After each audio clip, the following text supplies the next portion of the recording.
Gloire au Saint-Esprit, gloire à Jésus de Nazareth, gloire à Dieu, gloire au puissant de Jacob, le Seigneur qui bénit et qui agit, le Dieu qui nous fait du bien.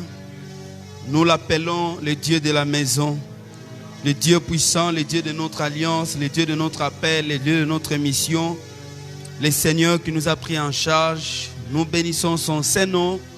Je vous prie, bien-aimés, vous qui nous suivez en ligne, que Dieu bénisse abondamment. Prenez la vidéo et partagez-la. Et faites des commentaires, mettez beaucoup de cœur, soutenez la vidéo de temps en temps, mettez des cœurs et nous serons bénis par la grâce de Dieu.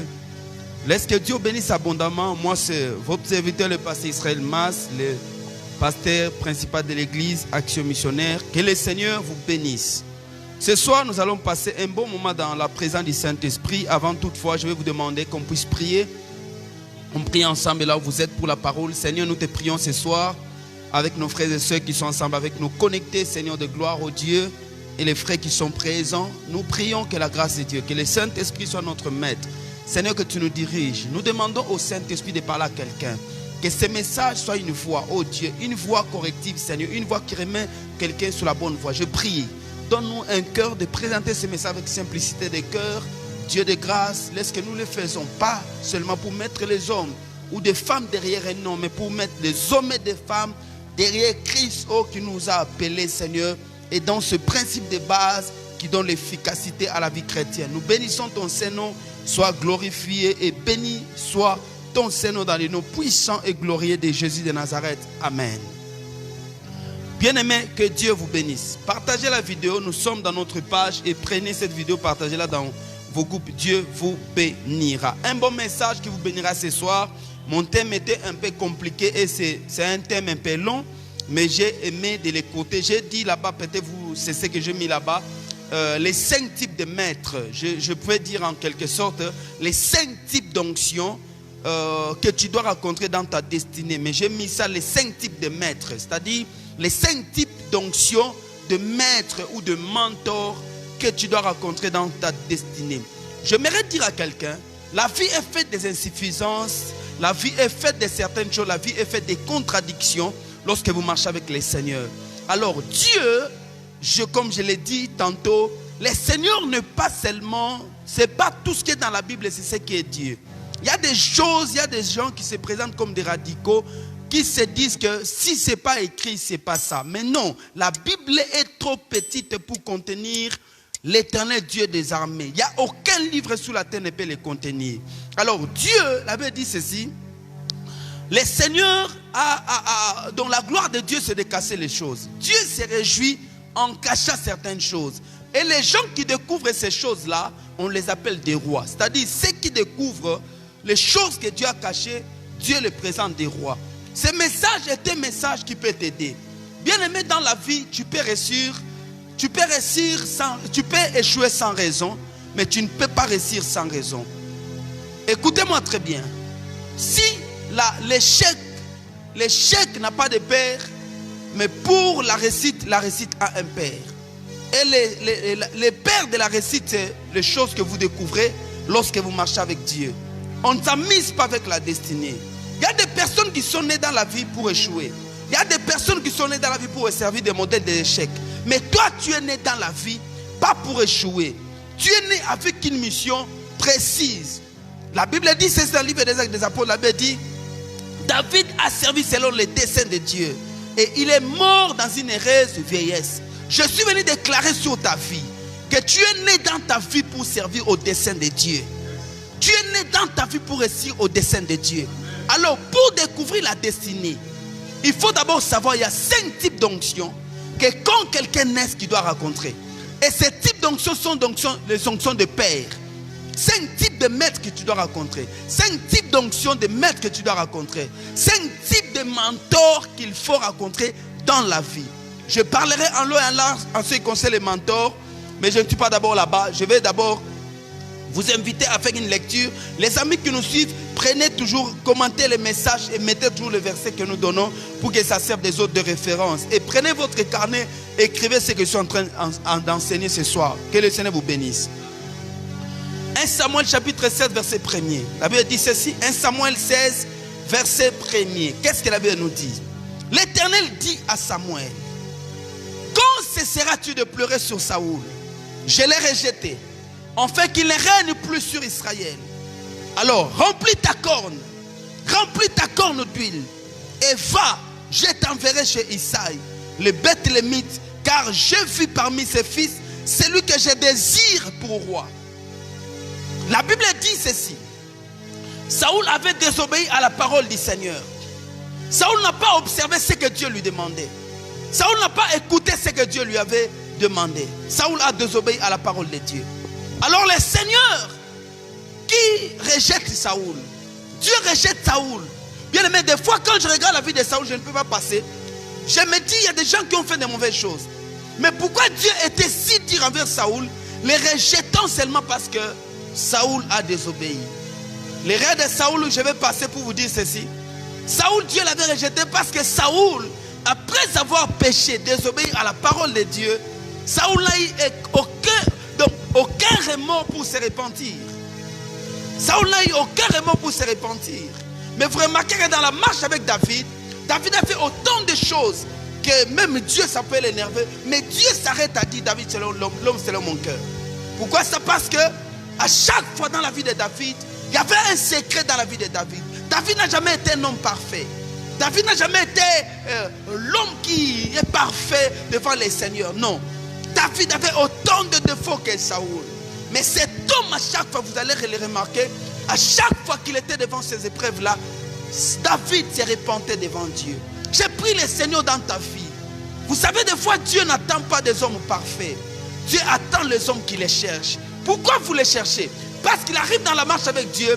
Il y a un temps où vous avez l'impression de perdre votre Dieu. Et c'est comme David.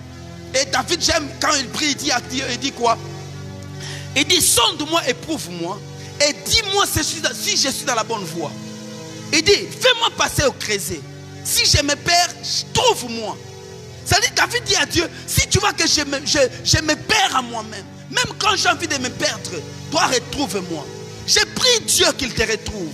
Toi qui as perdu ta vie de prière, toi qui ne sens plus, l'espoir a quitté ton cœur, l'espérance est partie. Je suis venu te dire, bien-aimé dans le Seigneur, que Dieu te trouve à partir de ce soir. Laisse que ce message soit comme un hameçon qui va rechercher et retrouver quelqu'un. Que la grâce de Dieu te retrouve. Tu as perdu l'espoir de marcher avec Dieu. Tu sens que les promesses ne sont plus là. Laisse que Dieu te retrouve au nom de Jésus de Nazareth. Que la grâce de Dieu puisse abonder dans ta vie. Que l'onction qui était sur David repose sur la vie de quelqu'un ce soir. Que pendant que tu prieras, que Dieu revienne dans ta vie au nom de Jésus. Je prie que pendant que tu prieras, que Dieu revienne dans ta vie au nom de Jésus. Non, Dieu ne peut pas t'abandonner. Il a payé ce qui était très cher. Et Dieu ne peut pas perdre son investissement. Non, Nzamba Robungi Saote. Tika Nzamba Lukobi Paza. Nalobi Tika Nzamba Lukobi Paz Ozali. Nzamba Kobungi Saote. Même quand tu as l'impression qu'à cause de certaines choses, Dieu n'est plus là. Je suis venu te rappeler que Dieu est là. Alors le Seigneur avait rejeté Saoul parce qu'il avait péché. Dieu dit au prophète Samuel, il dit, quand cesseras-tu de prier pour Saoul, car je l'ai rejeté. Oh, vous savez, il y a un mystère dans ce verset, frère, écoute-moi. Saoul avait péché, Dieu l'a rejeté. Mais vous remarquez que Saoul que Dieu avait rejeté demeurait encore sur le trône.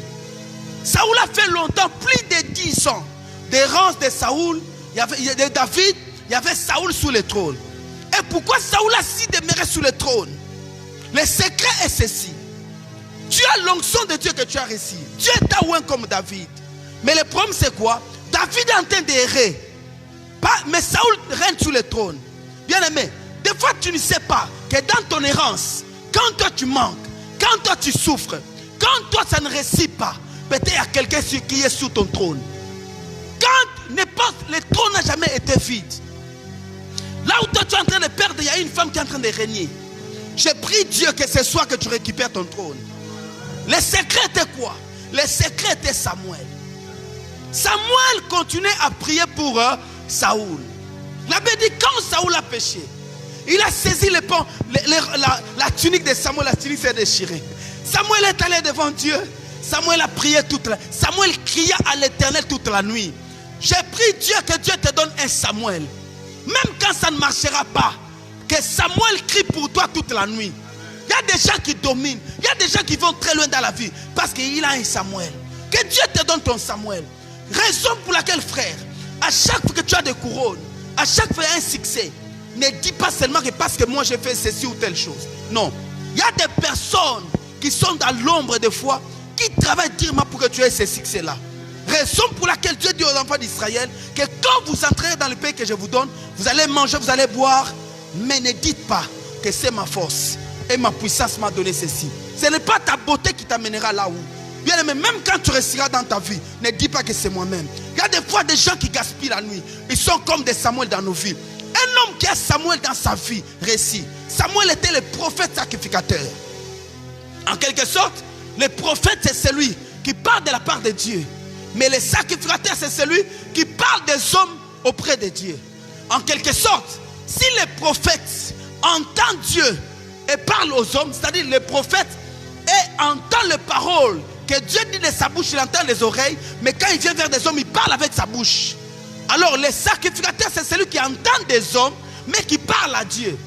Alors le travail que Samuel fait ici dans la vie de Saoul, ce n'est pas seulement le travail du prophète qui entend Dieu pour Saoul, mais qui parle aussi de Saoul à Dieu. J'ai prié Dieu qu'il t'accorde ce soir un Samuel qui parlera de toi à Dieu. Pourquoi? Parce que le souverain sacrificateur avait sur sa poitrine et sur ses épaules les 12 pierres qui représentaient les 12 tribus d'Israël. Et quand il allait devant Dieu, c'est-à-dire il a mené Israël devant lui. Même si Israël avait péché, je prie que Samuel te transporte. Ah, là où tu es béni, ton Samuel, au nom de Jésus. Que toute personne qui prie pour toi soit bénie. J'ai béni le Seigneur pour tous ceux qui me transportent devant le Seigneur. Et Samuel, ce qui s'est passé, Dieu l'avait rejeté, Saoul, mais Samuel priait pour lui. Donc le secret de Saoul sur le trône, c'était Samuel. Il arrive des temps où tu pêches, hein, tu as l'impression que Dieu ne te frappe pas. Et les gens se fient à ça. Les gens se disent, je fais ceci, c'est que Dieu n'a pas compté mon péché. Bien aimé, le péché reste péché. Peu importe la personne qui les commettra, le péché reste péché. Et il n'y a pas un péché qui reste impuni devant Dieu.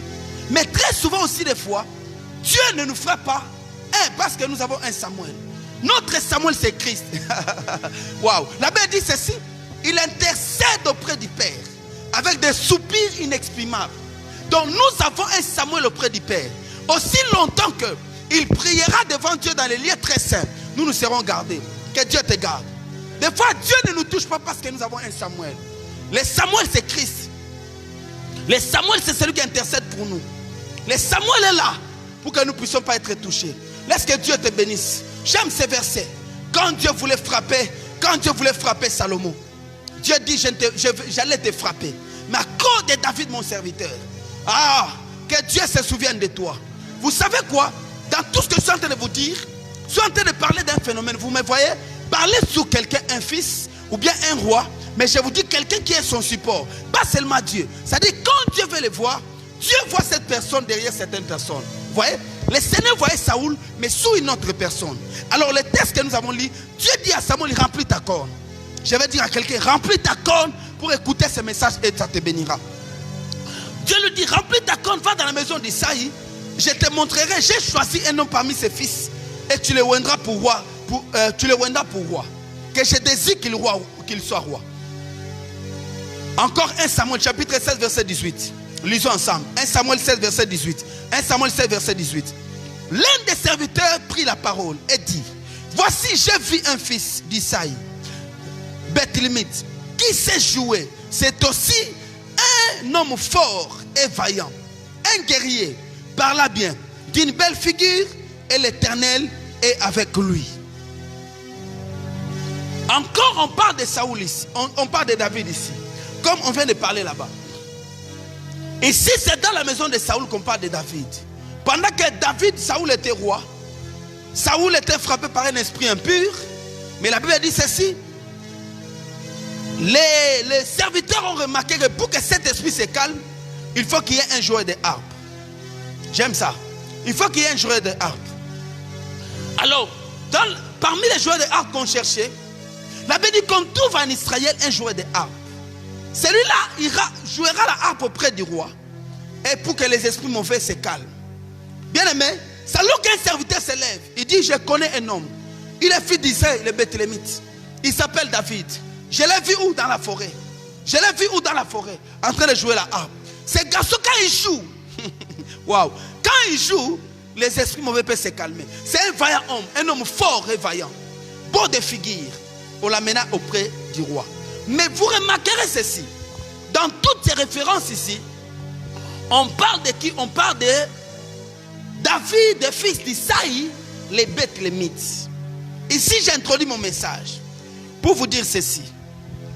Qu'est-ce que représente Isaïe? Isaïe, c'est l'onction de père. C'est ce type de personne que quand l'homme naît, de la même manière que nous naissons biologiquement, lorsque l'homme vient sur la terre, la première onction qui reçoit l'homme, c'est l'onction de ses parents. On appelle ça l'onction de père. Isaïe, et quand nous naissons aussi en Christ, Dieu nous envoie dans le monde où nous commençons la marche chrétienne. Il y a un type d'onction que nous rencontrons. Ce type d'onction, nous appelons ça l'onction de père. Isaïe ici est le père de David. Isaïe ici représente le type de père que David avait besoin. Le premier type de père que David avait besoin. C'est pourquoi j'ai intitulé mon message les 5 types de maîtres. Mais le premier maître aussi, c'est ton père d'abord. Je parlerai pour le mentoring proprement dit. Mais le premier type d'onction que tu rencontres lorsque tu viens dans le Seigneur, c'est le père. Sans le père, tu n'as pas ton existence. Aucune personne ne peut exister sur la terre si cette personne n'est pas née. Écoutez-moi très bien. Premier type d'onction. Premier type d'onction que l'homme rencontre dans sa vie, c'est l'onction de père. Bien aimé dans le Seigneur, écoute ce message. Isaïe ici représentait ce type de père. Vous remarquerez ceci. Lorsque Samuel avait besoin, Samuel, l'homme de Dieu, le prophète, avait besoin de rencontrer qui? David. Qu'est-ce que Samuel a fait? La première chose, Dieu lui dit ceci. Samuel est l'homme de Dieu, mais Dieu lui dit, va me chercher David, le fils d'Isaïe. Il est à Bethléem. C'est-à-dire, ce type de père-là, quand tu es né, quelle est l'onction qui t'a reçu? Quand tu es venu en Christ, quelle est l'onction qui t'a reçu? L'onction qui te reçoit, c'est cette onction qu'on appelle l'onction de père. Bien aimé, si vous n'avez pas de père, il y a des endroits où vous n'irez jamais. Si vous n'avez pas de père, il y a des choses que vous n'aurez jamais. Le père te donne l'identification sur la terre. Et le père spirituel te donne l'identification sur le plan spirituel ou dans la foi. Ok? Il te donne l'identification dans la foi. Un homme qui n'a pas... Les hommes que vous voyez toujours grands, remarquez dans le monde, ils vous parleront de pères qu'ils ont eu. Des chrétiens forts, ils vous parleront de pères. Même ceux qui sont dans les loges, ils ont leur père. Alléluia. Il y a certaines loges où vous ne pouvez pas entrer. Si vous n'êtes pas amené, si quelqu'un ne vous amène pas. Ok? J'ai suivi un documentaire de Flammation. On dit quoi? On ne peut pas mettre quelqu'un qui vient comme ça entrer dans la franc-maçonnerie si on ne le reconnaît pas. Il doit y avoir l'un des prêtres qui l'amène. Et tout ce que cet homme fait en termes de sacrifice, ça dit qu'on le voit par celui qui l'a amené. Si même il fait quelque chose de mauvais, s'il trahit la loge, on le voit sur la personne qui l'a amené. Ça dit toute personne que vous trouvez dans les loges efficaces de loges secrètes, vous remarquerez quoi? Il y a toujours un homme qui l'a amené. Je vais dire à quelqu'un, tu te retrouves aujourd'hui chrétien, tu mets ta vie chrétienne, mais sous quelle couverture tu te retrouves? La couverture, si Dieu veut te voir, Dieu te verra par qui? Bien aimé, l'église actuelle est formée beaucoup de religieux. Les religieux minimisent certaines choses. Les religieux disent nous avons Christ. Même en Israël, Israël avait Dieu. Mais vous remarquerez ceci. Alors qu'Élie faisait face au prophète de Baal et d'Astarté, qu'est-ce qu'Élie est en train de dire? Élie dit ceci. Il dit, le Dieu d'Abraham, le Dieu d'Isaac et le Dieu de Jacob. Moïse, lorsqu'il se présente devant Israël, il a dit à Dieu quoi? J'irai devant les enfants d'Israël. Que leur dirai? Que leur dirai-je? Je vais leur dire quoi? Qui m'a envoyé? Dieu lui dit je suis. Il dit non, il ne connaît pas. Mais qui es-tu? Dieu a pris seulement l'image de leur père. Il dit je suis le Dieu d'Abraham, le Dieu d'Isaac et de Jacob. Quand tu iras vers eux, pourquoi? Israël ne connaissait pas l'Éternel. Israël connaissait Abraham, Isaac et Jacob. en voyant la qualité de la vie de leur père, c'est en quelque sorte, ils comprenaient qu'il y avait un grand Dieu derrière eux. Le père te donne l'identification. Bien aimé, ce qui reste dans la vie, tu vas aller très loin, il faut avoir un père. Vous savez, je vais vous d'abord parler de quelque chose qui m'a coûté dans ma vie. Dans ma vie personnelle, je n'ai pas été avec mon père biologique. Je n'ai pas été avec lui. C'est-à-dire que j'ai eu un parcours bizarre dans ma vie. Mais bien aimé, des fois, vous comprenez qu'est-ce que manquait un père. Ton père, ton vrai père est ton vrai père. Les pères, des fois, il y a beaucoup de choses qu'un père donne à ses enfants. Lorsque vous n'avez pas de père, vous sentez qu'est-ce que n'a pas avoir un père. Il y a des choses que vous n'aurez jamais dans votre vie si vous n'avez pas grandi à côté d'un père. C'est-à-dire que même la présence d'une mère ne peut pas remplir ça. Il y a des choses aussi que vous n'allez jamais avoir si vous n'avez jamais une mère. C'est-à-dire que chaque personne dans la course est importante. Tu peux avoir Dieu, mais Dieu seul ne suffit pas. Il a dit quoi à Adam? Adam avait Dieu. Dieu était son ami frère, n'est-ce pas? Adam avait Dieu. Dieu venait les visiter chaque soir. Dieu était son ami. Dieu était son ami. Excusez-moi. Dieu était son père. Ok? Dieu était tout pour Adam. Mais qu'est-ce qui se passe ici? Adam dit quoi? Il n'est pas bon que l'homme soit seul. Est-ce que vous êtes avec moi? Dieu dit il n'est pas bon que l'homme soit seul. Pourquoi Dieu dit qu'il n'est pas bon que l'homme soit seul? Parce qu'il y a des choses que Dieu a données au Père et le Père doit transmettre ça dans le Fils. Que Dieu bénisse. Alors, l'onction d'Isaïe, c'est cette onction de Père qui couvre ta vie. C'est-à-dire à chaque fois que Dieu vient vers toi, Dieu vient vers ta vie, Dieu te voit par un Père. Écoutez-moi s'il vous plaît. Gloire au Saint-Esprit. Alors écoutez-moi. Isaïe ici est ce que nous appelons Père spirituel. Mais écoutez-moi, je vais vous rappeler une chose.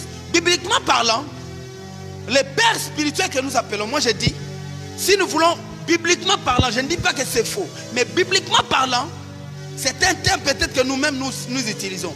Mais dans la Bible, on utilise plus le Père dans la foi. Pour être biblique, vous allez remarquer ceci.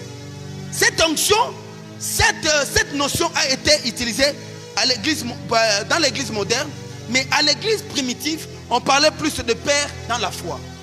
Paul dit à Timothée, Timothée mon fils dans la foi. Et il parle à Tite mon fils dans notre foi commune. C'est-à-dire que ceci, vous allez m'entendre aussi. Si je ne dis pas le Père spirituel, je vais utiliser Père dans la foi parce que je vais vous amener, quand je vais vous parler, je vais mettre ces classements entre un homme de Dieu qui a un père. Qu'est-ce qu'un père pour un homme de Dieu? Et qu'est-ce qu'un père pour quelqu'un qui est fidèle à l'église? Que le Seigneur vous bénisse abondamment. Nous allons lire un verset. 1 Corinthiens chapitre 4 verset 15. La Bible dit ceci. 1 Corinthiens 4 verset 15. Commentez la vidéo, soutenez la vidéo, mettez beaucoup de cœur, que le Seigneur vous bénisse abondamment. 1 Corinthiens 4 verset 15. Qu'est-ce que la Bible dit?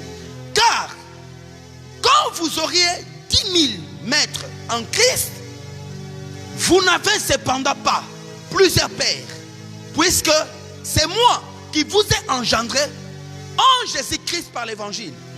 Paul dit, même quand vous aurez une multitude de maîtres, il ne condamne pas avoir de maîtres, mais Paul dit, même si vous aurez une multitude de maîtres, mais sachez bien que c'est moi qui suis votre Père parce que je vous ai engendré par l'évangile en Christ, en Jésus-Christ. Qu'est-ce que l'onction d'Isaïe? J'ai dit l'onction d'Isaïe, c'est l'onction de ton Père spirituel et ton Père dans la foi. Ok?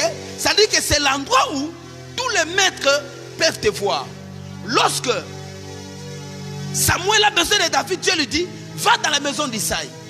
Lorsque Saoul a besoin de David, Dieu lui dit quoi? Son serviteur lui dit, il y a un enfant dans la maison d'Isaïe. En quelque sorte, vous remarquerez ceci. Paul ici dit quoi? Même si vous avez une multitude de maîtres, mais moi je suis votre père. Un homme peut avoir plusieurs maîtres, mais tu ne peux pas avoir plusieurs pères. Un homme a un seul père dans la foi, un seul. Les autres peuvent être des maîtres. Je veux que quelqu'un enlève la confusion. Parce que tu peux te retrouver. Il y a plusieurs personnes vers qui tu es redevable. Des fois, ne confondez pas un père avec un maître. Ok? Il y a certaines onctions qui ne coulent pas dans vos vies. Pourquoi? Parce que vous confondez cette notion. Lorsque tu prends un père pour un maître, tu ne reçois pas l'onction d'un père. Tu n'auras pas cette onction. Quelque chose que tu ne reconnais pas comme tel dans ta vie, tu ne le reçois pas. Ça dit que même dans ton esprit, tu dois te fixer. qui est maître pour moi et qui est père pour moi. Alléluia. Paul dit ceci. Même la nature elle-même ne vous enseigne-t-elle pas? 1 Corinthiens 11, je crois verset 14, il dit, même la nature elle-même ne vous enseigne-t-elle pas? Ça dit quoi? De la même manière que dans la nature il y a certains enseignements, c'est comme ça qu'en Christ on doit expliquer certaines choses. Qu'est-ce que je vais dire ici? Je vais dire ceci. Lorsqu'un homme naît dans le monde, il n'a qu'un seul père. Un seul père. Mais cet homme-là dans sa vie, Dieu nous donne un père qui te donne naissance au monde. Mais dans ta vie, à un moment donné, tu grandis, tu vas à l'école, tu rencontres des maîtres à l'école. Tu montes aux humanités, tu as plusieurs maîtres. On les appelle même des enseignants. Et quand tu vas à l'université, tu as des professeurs. Même dans la vie même. Lorsque vous allez ailleurs, vous rencontrez certaines personnes dans votre marche avec Dieu qui sont des maîtres pour vous. C'est-à-dire chaque étape de ta vie, Dieu peut t'écrouler à un maître. Chaque étape de la vie, selon la nécessité.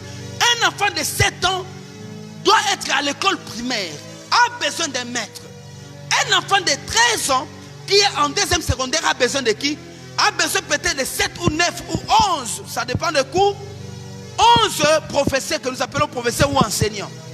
C'est ça la vie. Mais néanmoins, vous n'allez pas changer votre père. Tu peux beaucoup étudier que ton père, mais ton père reste ton père. Ici, Paul dit, même si vous aurez une multitude de... Je veux que quelqu'un m'entende. Même si vous avez une multitude de maîtres, mais vous n'avez qu'un seul père, c'est moi qui vous ai engendré. Mais dans le domaine spirituel ou bien dans la foi, comment ça se fait? Le père, je vais souligner, n'est pas seulement celui qui t'a baptisé. Non. Le père n'est pas celui qui t'a amené en Christ. Écoutez-moi bien. Le père n'est pas seulement ton premier pasteur. Non. Ok? Le père n'est pas celui... Quelqu'un peut te baptiser, mais il n'est pas ton père. Quelqu'un peut t'amener en Christ, il n'est pas même ton père. Le même Paul qui a mis les fondements nous dit quoi? Il dit à une église de Corinthe, il dit quoi? À l'église de Corinthe, il dit, d'ailleurs, je me réjouis que je n'ai baptisé personne au milieu de vous. Ok? Seulement la maison de Priscille. Donc Paul même s'est dit, je n'avais pas baptisé plusieurs. Donc parmi vous, je n'ai baptisé que cette maison-là. Le problème en Christ, ce n'est pas les baptêmes. Combien de personnes qui reçoivent des baptêmes sans comprendre et sans même avoir la vie de Dieu. Mais Paul dit, je vous ai engendré. C'est-à-dire, vous êtes le fruit de mes entrailles. Mon évangile. Paul a engendré. Il dit, je vous ai engendré. C'est-à-dire quoi? Même si quelqu'un d'autre vous a gagné, même si quelqu'un d'autre vous a baptisé, mais il y a une personne dans la vie, une onction, quand tu les rencontres, cette onction te donne naissance en Christ. Je vais être pratique. Vous voyez dans nos églises, vous recevez quelqu'un qui vient. Il a été baptisé. Il peut te dire, j'étais dans une chorale, j'ai chanté. Mais quand il vient, il est automatiquement païen. Il ne sait même pas faire la différence. Qu'est-ce qu'être dans la vie chrétienne et être païen? Ok? Il y a des gens, il est là, il ne sait pas que quand tu n'es pas marié, tu ne peux pas continuer à coucher avec quelqu'un, tu n'es pas marié, non. Il y a des gens qui ne connaissent pas la notion du péché. Voyez ça? Mais il te dit, j'ai reçu Jésus. Je ne mets pas sa réception de Jésus en doute. Mais le problème c'est quoi? Il n'est pas encore engendré dans la parole. L'évangile ne l'a pas encore engendré. Il est né de nouveau. Maintenant, le Père t'engendre par son enseignement. C'est-à-dire que quand Paul dit que je vous ai engendré, en quelque sorte, vous avez compris. C'est moi qui vous ai enseigné. Vous avez compris la vie chrétienne par moi. Le Père est celui qui te donne l'essence de la vie chrétienne. Le Père est celui qui t'enseigne. Le Père communique dans le Fils qui? Quoi? C'est le sang. L'enseignement, c'est le sang. Ok? C'est pour cela que vous verrez ceci. Lorsqu'on a donné aux 12 tribus les parties d'Israël, mais vous allez remarquer que Lévi n'avait pas de parti. Lévi, on lui a dit, tu seras partout. Lévi avait des villes de refuge. Lévi se retrouvait partout. Lévi se retrouvait même tantôt dans les maisons des gens. Lévi n'avait pas de parti. Si, je vais dire une chose. Si Rubin était les yeux, ok? Si Rubin était les yeux, Siméon était les oreilles, vous allez remarquer, il y a tous les enfants de Lévi représentaient une partie du corps. Mais quand, tous les enfants d'Israël plutôt, mais quand à Lévi, Lévi devait être partout. Dites-moi, quelle est la partie du corps qui est partout? Il n'y a que le sang. Le sang se retrouve dans tes yeux. Le sang se retrouve dans tes pieds, à tes pieds. Le sang se retrouve partout dans ton corps. Et si le sang n'est pas là, vous remarquerez que s'il n'y a pas de sang, la respiration s'arrête. Quand Lévi quittait le temple, qu'est-ce qu'il fait? La mort entrait en Israël. Donc Lévi est représenté par cette partie, c'est le sang, parce que le sang doit être partout. Lévi était comme ce sang-là. Ok? Lévi était le sang. Et Lévi était l'enseignant de son peuple. C'est-à-dire Lévi est représenté par l'enseignement. Le père donne naissance par son enseignement. Tu as l'enseignement, même si tu deviens ministre comment, même si Dieu te montre des mystères, mais tu as cette doctrine-là en toi. Ok? Bien aimé, vous devez faire, vous savez, il y a des gens qui se proclament être fils de. Le fils de ne se proclame pas. Le fils de se voit dans l'enseignement. Même la manière dont Pierre parlait, Pierre niait Christ. On dit, même ta manière de nier, tu parles comme cet homme-là. Même quand il niait là, il était comme cet homme. Je ne te dis pas de prêcher exactement ce que ton père prêche. Mais néanmoins, de base, tu dois en avoir de ton père. C'est ce que Paul dit, que je vous ai engendré par la parole. Les choses auxquelles tu crois, les choses auxquelles ton père croit, tu dois croire à ces choses-là. Il y a des choses qu'on ne réfléchit pas. Parce que mon père a créé à ça, je crois aussi à ça. Alléluia. Je crois à ça automatiquement. Si tu ne crois pas à ce que ton père prêche, tu dois mettre ton statut de fils en doute. Tu dois croire à tout ce que le père croit. Si ton père croit que la femme ne peut pas prêcher, crois aussi que la femme ne prêche pas. Si ton père croit que la femme doit mettre, je ne sais pas, foulard ou mouchoir de tête, crois aussi à ça. Mais un fils qui ne croit pas à ses enseignements de base, il n'est pas engendré dans la parole. Quel est l'enseignement de ton père que tu as? Peut-être tu es enfant de Dieu. Est-ce que tu manifestes réellement l'enseignement de ton père? Chez vous, est-ce que c'est ce qu'on enseigne? Alléluia. Paul dit, je vous ai engendré. Est-ce que tu as engendré la vie de la parole, tu en as? La vie de la parole. C'est ce que Dieu dit ici. Pour que quelqu'un soit ton père, David avait le sang d'Isaïe. C'est quand on avait besoin de lui, on le cherchait où? Dans la maison d'Isaïe. Tous les maîtres qui viendront après ne pourront pas dépasser ton père. Cela ne veut pas dire que ton père est plus important que tes maîtres. Le maître aussi n'est pas plus important que le père. Mais chacun a son rôle. Vous savez, je suis choqué des fois. Je vois sur le nez les gens qui écrivent. Certaines personnes aujourd'hui honorent plus leur pasteur que leur père. Et les gens en font débat. Mais vous ne comprenez rien. L'amour qu'on donne l'amour que je donne à mon père biologique et que je donne à mon pasteur ou à mon père dans la foi, je ne compare pas ça. J'aime mon père comme je dois l'aimer. Je ne méprise pas mon père au profit de mon père spirituel, non. Je ne méprise pas aussi mon père spirituel au profit de mon père, non. Parce que c'est un amour différent. C'est comme une maman qui demande à son fils, entre papa et moi, tu aimes qui? L'enfant ne sait pas qu'il va aimer. Il y a une dose d'amour que l'enfant verse dans son père. Il y a une dose d'amour que l'enfant verse dans sa maman. Et quand vous mettez l'enfant dans ces choix-là, l'enfant ne sait pas. Des fois, il peut choisir, j'aime papa, j'aime maman. Mais exactement, on ne sait pas. C'est comme une femme qui poserait la question à son mari, entre moi et ta maman, tu aimes qui? Entre ma maman et ma femme, j'aime ma femme, j'aime ma maman. Mais c'est un amour différent que je ne peux pas comparer entre l'amour que je donne à ma femme et l'amour que je donne à ma maman. Ok? Si ma femme me fait du mal, je peux même, excusez-moi, je parle en termes des hommes, un homme peut s'éloigner de sa femme. Ok? Mais un homme ne peut pas s'éloigner de sa maman. C'est un amour différent. Vous voyez ça? Maintenant, c'est ce que je vais dire entre mentor et père. Un père peut te donner plus que ton mentor, ou bien ton mentor peut te donner plus que ton père. Dans chaque étape, vous remarquerez que vous avez besoin d'un père spirituel. Est-ce que vous avez bien aimé, ce n'est pas le père spirituel dont on nomme aujourd'hui. Je ne parle pas de père qu'on nomme. Je ne parle pas de père qu'on s'invente. Je parle de père exactement. Ça dépend quand est-ce que tu l'as rencontré. Tu peux le raconter quelque temps après. Mais quand tu racontes ton père, tu sens son onction sur toi. L'onction du père, c'est cette onction qui plane sur ta vie. L'onction, même s'il n'est pas plus puissant que toi, même s'il n'est pas plus connu, mais l'onction du père est différente. Je peux être plus élancé que ma maman, mais quand on se voit, je me sens inférieur. Alléluia. C'est cette onction-là dont je parle. C'est-à-dire que l'onction du père dans la foi, on les sent. C'est pas on les nomme ou pas. Il n'y a pas de privilèges à lui faire. Il n'y a pas, je ne peux dire quoi, des concessions à lui faire. Il est père parce que Dieu l'a établi ainsi. Il n'est pas père parce que tu l'as voulu. C'est Dieu qui te l'a imposé ainsi. Il peut pas connaître tout ce que tu connais. Mais tu vas sentir que ton père est toujours supérieur à toi. Tu sentiras qu'il a un mot à dire sur ta vie. Alléluia. Ça s'appelle ça, l'onction d'Isaïe sur David. La première onction que tu racontes, l'onction de ton père. Tu ne peux pas multiplier autant de maîtres si tu n'as pas de père. David dit, Paul dit, c'est moi qui suis votre père parce que je vous ai engendré en Christ. Quelqu'un me dit Amen. Est-ce que ça avance? Je peux avancer? L'onction de Père est cette onction qui plane sur ta vie. Tout au long de ton existence, tu vas sentir l'onction de ton Père.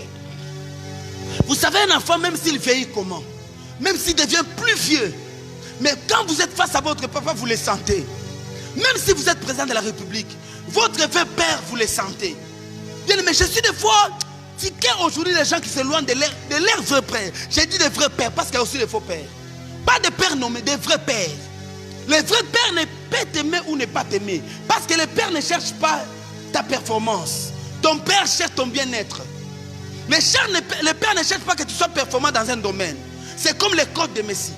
Le coach de Messi a besoin du pied gauche de Messi. Ok? Il a besoin que Messi puisse parfaire ses coups francs. Il a besoin que Messi puisse répéter les choses qu'il a prises à l'entraînement. Mais le père de Messi n'a pas besoin de ça. Le père de Messi aime son fils. Messi peut divorcer. Les gens peuvent critiquer. Messi peut aujourd'hui connaître une fracture. Les gens peuvent l'abandonner, l'oublier. Mais son père ne l'oublie pas. Un vrai père n'oublie pas son fils. Alléluia.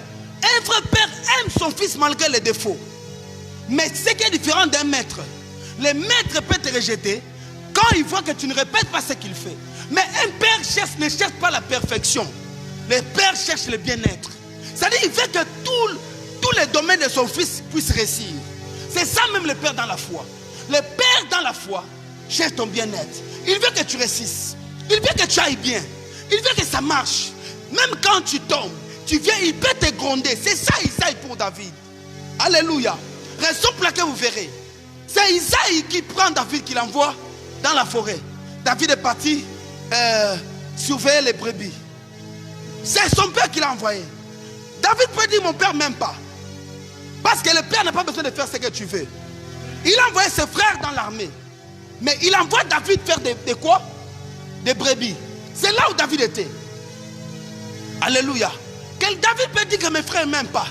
Mon père ne m'aime pas. Mais non. L'amour, quand le père de David voyait David, ok? David peut dire j'aime l'armée, j'aime l'armée. Mais quand son père le voit, il dit toi tu es un berger.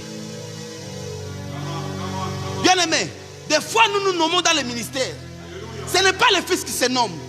Nous les enfants, nous sommes comme des animaux dans le jardin d'Éden. Ce n'est pas le lion qui s'appelle lion. C'est Adam qui dit tu es lion. Ce n'est pas un fils qui se nomme. Tu ne peux pas te nommer prophète des nations si ton père ne te reconnaît pas. Bien aimé, il faut savoir se soumettre. J'aime quelque chose que mon frère, le prophète Nazira, a écrit hier. Ok? Il a dit une phrase que je vais paraphraser. C'est parce que je n'ai pas ça en tête. Mais il a dit en quelque sorte que des fois des refus de votre père peut sembler incompréhensible à vos yeux. Mais c'est là où la voie de votre destinée. David peut partir avec Chama et son frère dans les champs de bataille. Mais son père les voyait où? Derrière les brebis. Même quand Dieu l'a pris, Dieu dit à David, moi je t'ai pris où? Derrière les brebis pour que tu sois le berger de mon peuple. Waouh, waouh, waouh, waouh. Je t'ai pris derrière les brebis. Il ne faut pas se nommer.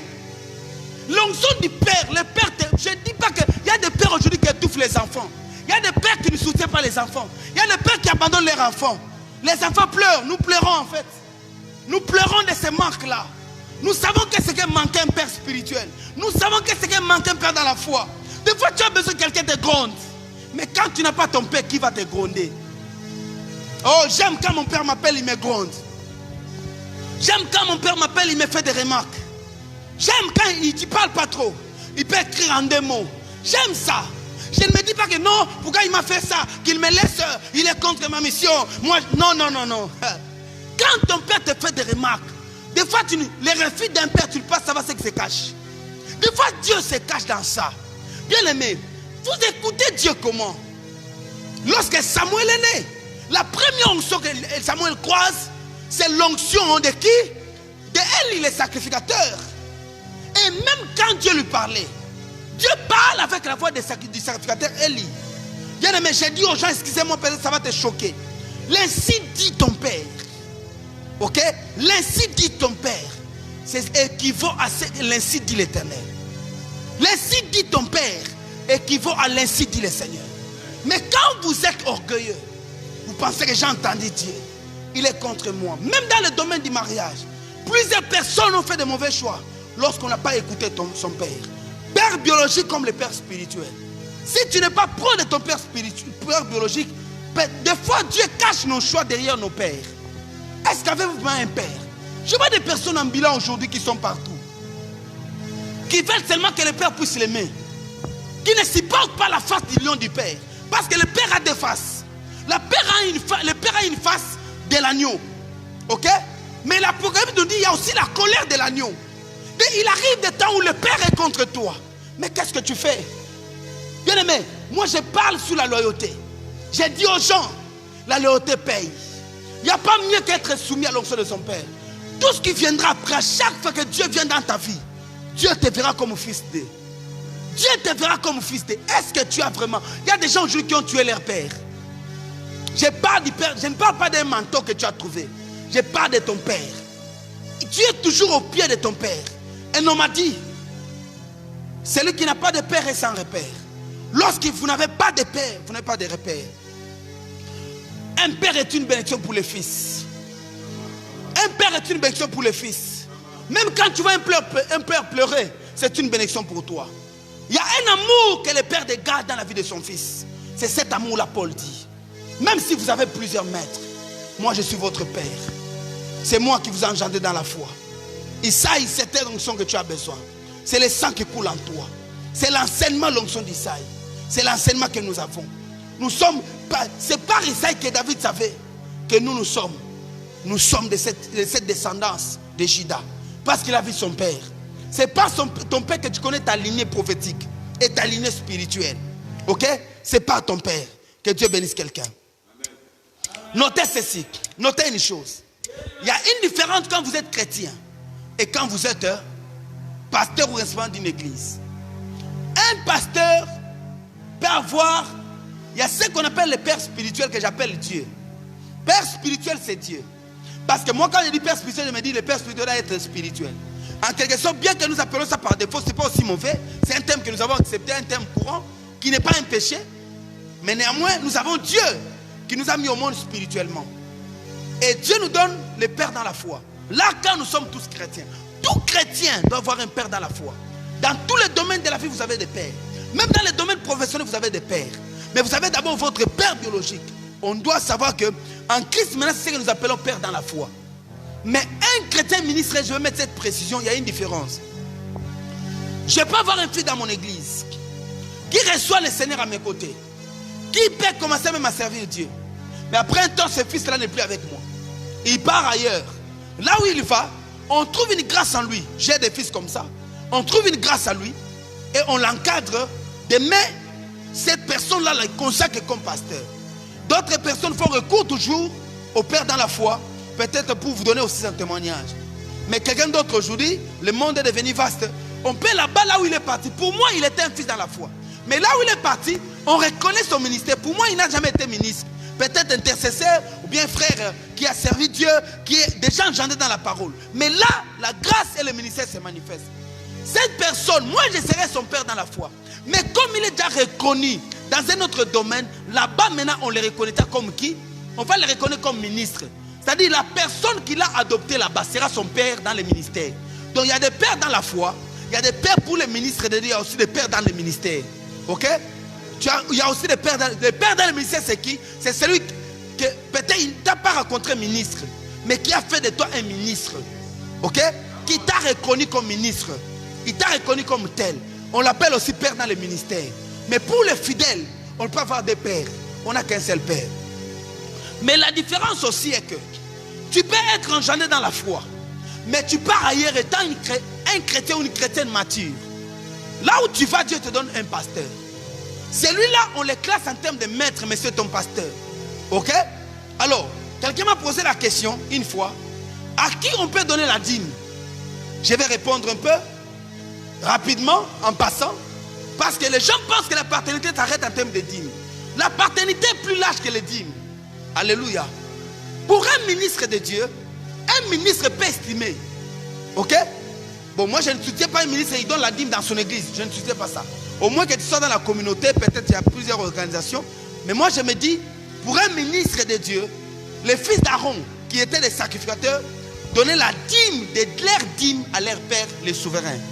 Un ministre de Dieu doit remettre sa dîme à son père spirituel ou à son père dans le ministère. Voyez ça. Ou bien le père de la communauté. Ça, c'est le premier ministre de Dieu. Il doit remettre la dîme de ses dîmes à son père. Je ne parle de la dîme de ses dîmes. Comprenez ce terme ici.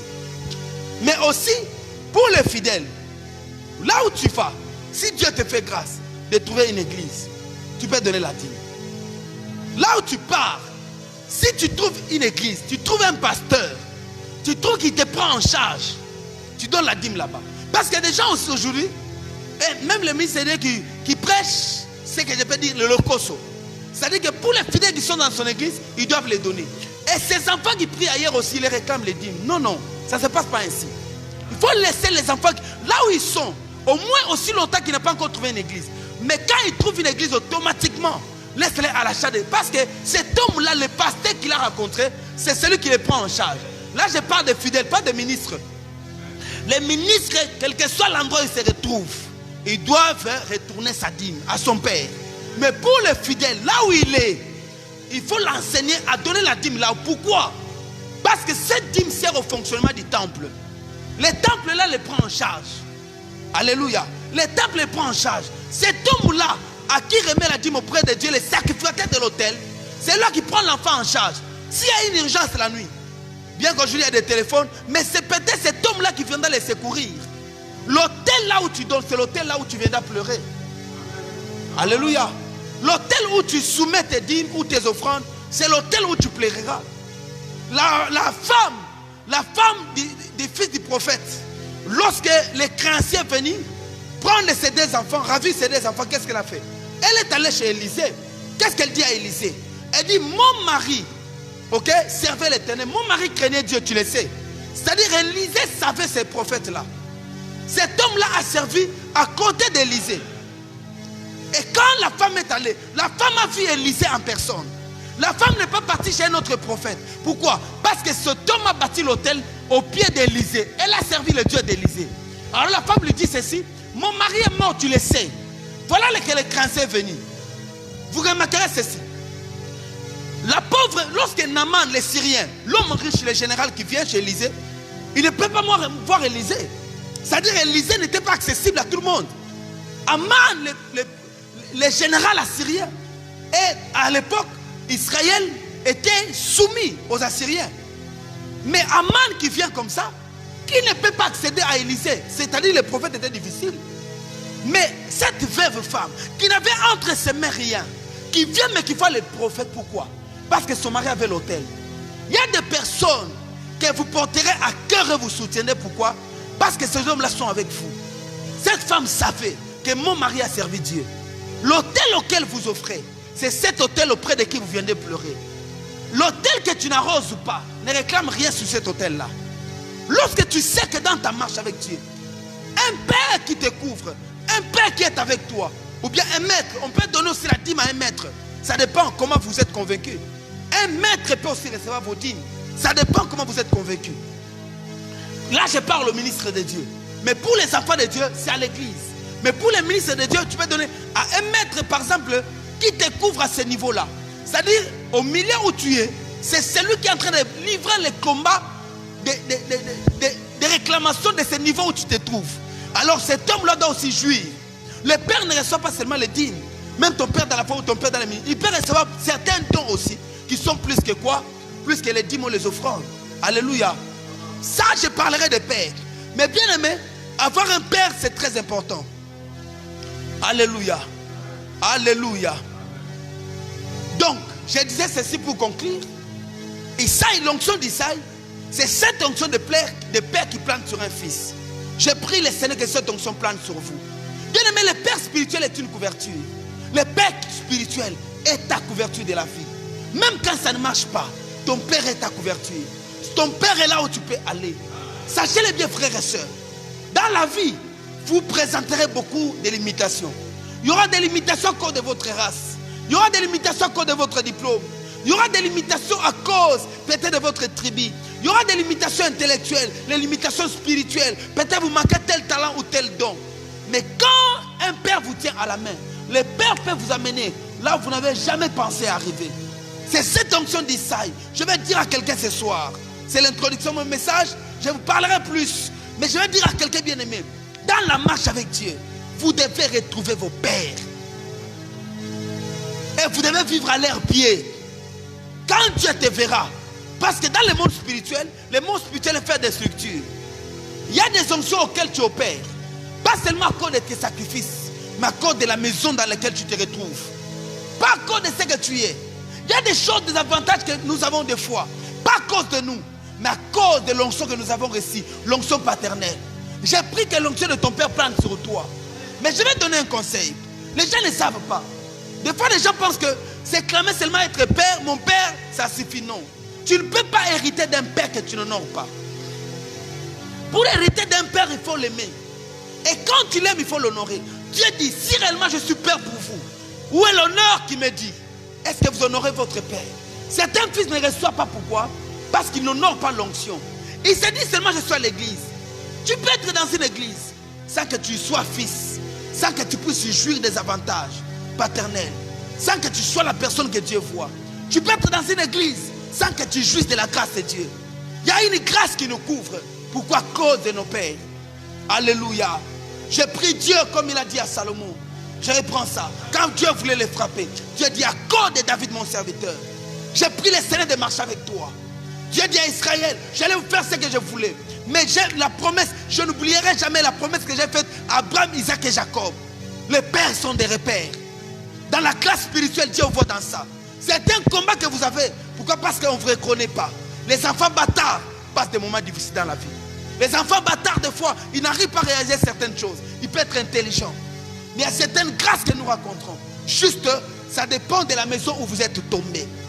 Laisse que l'onction de ton père plane sur toi. Je vais dire à quelqu'un, cette onction, je dis, ce n'est pas un choix. Le père n'est pas ton choix. Le père est le choix de Dieu pour toi. Tu peux l'aimer ou non, mais c'est celui que Dieu a choisi pour toi. Le père n'est pas le choix du fils. Le père, c'est le choix de Didire. Raison pour laquelle je vais dire à un fils, le père, on n'a jamais été jugé par le fils. À chaque fois que le fils fait face à un père, c'est le fils qui perd. À chaque fois que tu te bats avec ton père, c'est toi qui perds. Oui, Cham voulait se battre avec son père, en voyant sa nullité. Il voulait prendre de sa gloire, il a perdu. David, dans sa mission, David n'a pas été touché. Pourquoi? David a respecté Saoul. Son père royal, son maître royal, David ne l'a jamais touché. Raison pour laquelle vous remarquerez, même quand Salomon s'est levé contre David, Salomon ne peut pas le toucher. On ne combat pas un père. On ne combat pas un père. Lorsqu'une bataille spirituelle s'engage, bien aimé, on s'humilie devant le père. Même si vous avez raison. C'est aujourd'hui que nous voyons, quand quelqu'un n'est pas content, il peut s'éloigner. Il peut faire ce qu'on veut. Non. Il y a des gens qui ne vivent pas mieux aujourd'hui. Peut-être vous n'avez pas ce que Dieu voulait pour vous. À cause de quoi? Parce que vous n'êtes pas soumis sous une alliance. L'onction de la paternité, c'est l'onction qui te reçoit dans le monde. C'est l'onction qui te donne un nom. C'est l'onction qui te reconnaît. C'est quand le lion est formé, c'est Adam qui lui dit que toi tu es lion. Les crapauds ne s'appelaient pas crapauds. C'est Adam qui voit crapaud, il dit tu es crapaud. Donc le père te donne des noms qu'il veut. Ton père, tu ne peux pas te nommer dans un domaine. Vous savez quoi? Si tu n'es pas l'onction prophétique, tu te nommes prophète. Sachez bien que les esprits, quand ils viennent combattre, on va te combattre par apparence. Les esprits combattent les noms. Alléluia. Les esprits combattent par apparence. Et lorsque tu n'as pas ton intérieur, c'est comme si moi je suis caporal, je porte une tenue d'un général. À un moment donné, je peux porter la tenue, mais je manquerai la carte d'identité. Je manquerai le numéro matricule. Est-ce que le nom que vous vous donnez là, c'est votre père qui vous a donné? Est-ce que sur le plan spirituel, vous avez vraiment le numéro matricule? J'ai vu certains de mes fils qui a écrit sur son Facebook, Pasteur John. Et moi, je ne savais pas, c'est un compte Facebook qu'on n'avait pas. Alors, après un moment, je l'ai vu seulement comme on vit. On voit. J'ai dit, toi, tu n'es pas pasteur? Tu n'es même pas reconnu comme prédicateur? Mais comment tu mets Pasteur John? Oh, mais ça m'appelait comme ça. J'ai dit, enlève ça. Des fois, tu es en train de te battre, tu livres des combats, tu ne sais pas ça vient d'où. Ta vie ne réussit pas. Tu es en train de passer des moments difficiles. Pourquoi? Parce qu'il y a une onction que tu t'es donnée. Et tu t'es mis sous cette apparence-là. Ça fait quoi? C'est devenu maintenant une charge, un poids sur ta vie. Tu as porté les tenues d'un colonel. Ok? Et quand un capitaine te salue, il découvre que tu n'es pas colonel. Ok? Automatiquement, le capitaine fait quoi? Il te punit. Parce que tu es son célibataire. Il y a des gens qui subissent des punitions spirituelles. Pourquoi? À cause de noms que nous portons. Je parle à quelqu'un ce soir. Laisse que Dieu de grâce te couvre. J'ai pris que l'onction qui est sur ma vie, que cette onction soit sur toi ce soir. J'ai pris que la grâce de Dieu soit ton partage. J'ai pris au nom de Jésus de Nazareth, là où tu me suis, que la puissance et la faveur du Très-Haut soient avec toi. Que Dieu t'assiste et Dieu t'amène très loin. Que l'onction de ton Père plane sur ta vie. Quand les ennemis vont se lever, quand les batailles vont se lever, laisse que le Dieu de ton Père vienne à ton secours. Quand l'ennemi lèvera la main contre toi, que Dieu se lève aussi au nom de Jésus de Nazareth. Laisse que je prie pour tous les enfants qui n'ont pas été loyaux à leur Père. Que la grâce de Dieu vous couvre. Qu'à partir de ce message que tu saches, l'onction de Père, ce n'est pas une onction que tu tolères. Mais c'est une onction que tu subis dans ta vie. Et tu sens même son poids. Et c'est cette onction qui fait qu'un enfant ne peut pas tout faire. Il sent la rigueur et l'instruction sur sa vie. Il sait qu'il y a quelqu'un qui veille sur moi. Pas seulement à cause de Dieu, mais si je fais telle chose, il y a quelqu'un qui va peut-être me punir. L'onction du Père, c'est sang. Dieu n'aime pas des électrons libres. Au nom de Jésus de Nazareth, que l'esprit de la soumission, que Dieu demande aux enfants, que l'esprit de l'obéissance, que l'esprit de la loyauté te couvre ce soir. Toi qui suis ces messages et que tu les suivras, j'ai prie Dieu que tu ne te sentes plus jamais spirituellement comme un bâtard. Au nom de Jésus de Nazareth, au nom de Jésus de Nazareth, il y a des poids que tu transportes. Il n'y a que ton Père qui peut dire un mot pour que ça s'éloigne de toi. Au nom de Jésus, il y a certains péchés qui pèsent sur toi, qu'aucun homme ne pourra enlever. Il n'y a que ton Père quand il parlera à Dieu. Parce que Dieu écoute les fils par son Père. Il a écouté Ismaël. Il a dit à cause d'Abraham. Parce que dans Ismaël, il y avait le sang d'Abraham. Dieu n'a pas écouté Agar malgré sa grosse voix. Le Seigneur a écouté la voix d'un enfant qui était Ismaël. Pourquoi? Parce qu'Ismaël portait le sang d'Abraham. Laisse que ce sang la coule en toi. Que la grâce de Dieu marche avec toi. Quand tu prieras, quand tu chasseras les démons, qu'on ne te demande pas, nous connaissons Paul. Nous savons qui est Jésus, vous qui êtes vous. J'ai pris que les repères spirituels puissent te repérer aussi ce soir. Soyez bénis au nom de Jésus. Partagez ces messages. Laisse que Dieu vous couvre de sa grâce. Honorez l'onction de ton Père. Honore-les. Aime ton Père, honore son onction. Parle de ton Père comme Paul dit à Timothée. Quand tu prêcheras Christ, souviens-toi de moi, son serviteur, dans des chaînes. Parle de Dieu et parle de ton Père. Laisse que Dieu de grâce te couvre. Bien-aimé, ne passe pas outre ce que j'enseigne. Tu ne seras pas efficace, pasteur, si tu n'as pas de Père. Oui, on te demandera toujours, de qui es-tu fils? Lorsqu'on a posé cette question, David n'a pas dit je suis fils de Samuel. Il n'a pas dit je suis fils de Saoul. Il n'a pas dit je suis tel. David a reconnu une onction. C'est le fils d'Isaïe. C'est cette onction-là, là où Dieu te reconnaît, là où Dieu te voit. Ça s'appelle Bethléem. Ça s'appelle Bethléem. Où Dieu te voit, pas loin. À Bethléem, une petite ville. C'est là où Dieu te voit. Les lieux de ta naissance. Où tu as été engendré dans la foi. Où est-ce que tu as été engendré pour le moment? Oui, peut-être tu marches avec Dieu. Mais il y a des choses que tu ne peux pas faire. Mais à un moment donné, tu as senti la vie de Dieu te couvrir. C'est ce que nous appelons l'onction du Père. L'onction d'Isaïe. Je parlerai prochainement, le jeudi prochain, sur l'onction des maîtres. Alors je vais commencer à parler de Samuel. Je parlerai de Saoul. Je parlerai de Nathan. Je parlerai de Jonathan. Les personnes des 5 types d'onction que David a raconté dans sa vie. C'est un message qui bénira ta vie. Partagez cette vidéo, aimez-la et commentez. Mettez une petite commentaire. Posez vos questions. Nous allons répondre. Laisse que les dieux de grâce vous bénissent ce soir au nom de Jésus de Nazareth. Soyez bénis là où vous êtes. Au nom de Jésus. Merci Saint-Esprit pour ta grâce. Merci pour ton onction. Merci pour ta faveur. Kababo Shata. Augmentez un peu les volumes. Rabo CD, les volumes du clavier. Lebradaba Sakarabakose. Yes, Kandaraba Sheteloria. Alléluia, alléluia, alléluia. Là vous êtes, j'ai dit augmentez les volumes. Karabo Satarababo Shete. Alléluia. Lembarabo Satalabarabo Saya. Oh, que Dieu te fasse découvrir tes repères. Que tu découvres tes repères au nom de Jésus.